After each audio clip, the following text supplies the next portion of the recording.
about yourself? Do you think yourself first and foremost as a filmmaker, artist, creator, storyteller? Is there a bucket that you put yourself in, or is it? Uh, no. No, but I think about that a lot. Especially since, like uprooting my family and us moving from New York to Los Angeles after 20 years. Candace and I both lived in New York for 20 years. And so much of our identity, professionally and personally, was tied to the city of New York. And when we moved out west to be with family, it sort of created this kind of existential confrontation, if that makes sense, where it was the first time ever I was sort of like, what am I? What do I do? What is my purpose? Because that had been married to New York City. And it's forced me to kind of confront that question. And I think maybe the most honest way of answering that question is I do whatever's interesting to me. What that means is it's like, I know what my skill sets are. I'm an okay leader. I'm a terrible manager. I'm really good when left alone to my own devices to make things. And I love this idea of sort of sharing experiences with the world because that has shaped who I am. I never really went to school or anything. It was always the experiences that I was exposed to that shaped who I am. Those are the things that turn me on, and that's where they meet my skill sets. So whatever within that spectrum is the most interesting thing to me is what I tackle. For those that don't know, you did about 800 episodes in 800 days, something crazy like that. Take us into the process of what goes into that every day, and also how that evolved over those 800 days. Sure. So it was never the intention for it to last as long or to be as big as it was. When I started that show, I had a couple 100,000 subscribers on YouTube, which by all definitions is a successful channel.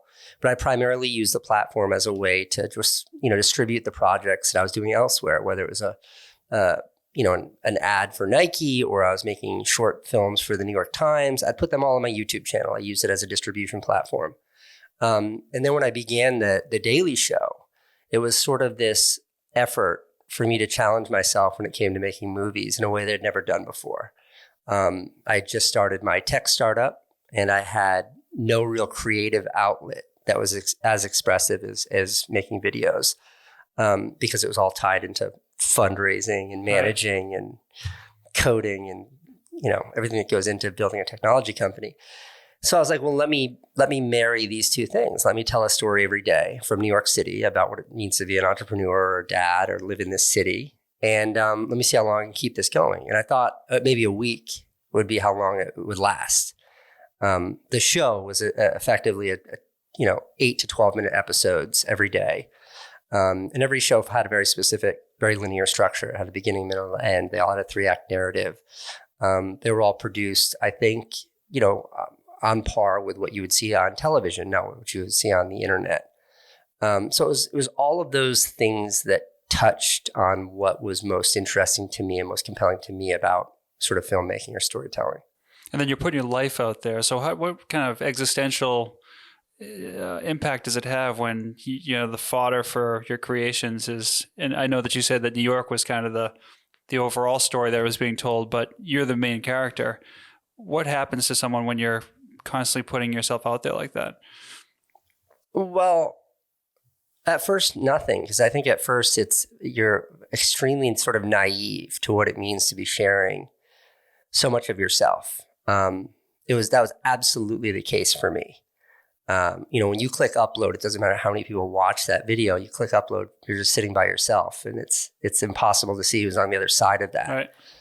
But I will say, like, I remember the first time we really confronted that was, 8 months into the show when my daughter, Franny, turned 1. And she went from being a baby to being a 1-year-old and entering toddlerhood.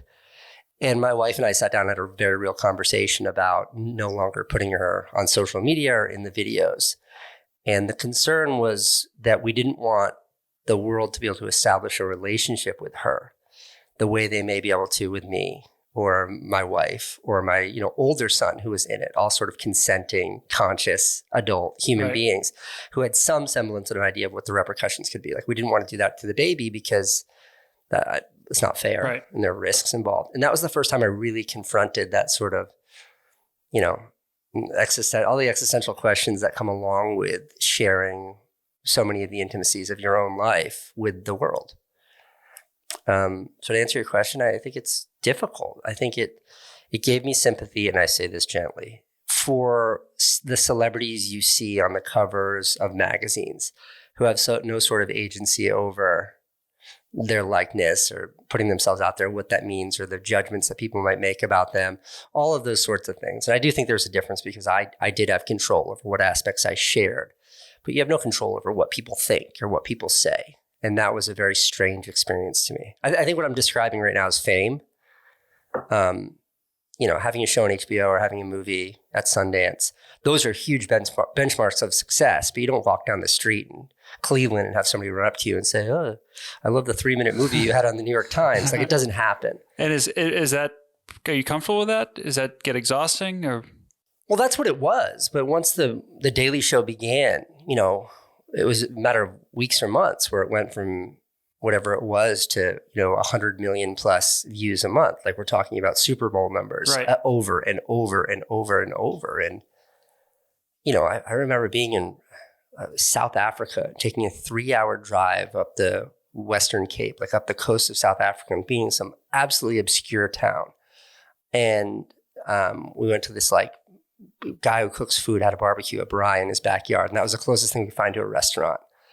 And like, the kid comes out in such a heavy South African accent, I can barely understand him. And he's like, "I watch your YouTube videos. What are you doing here?" And just trying to draw a line between like me sitting in my office and my laptop in New York City making videos about, I don't know, flying a drone or flying my skateboard or hanging out with my kid or whatever it is that day, with this kid 12,000 miles away on the other side of the planet.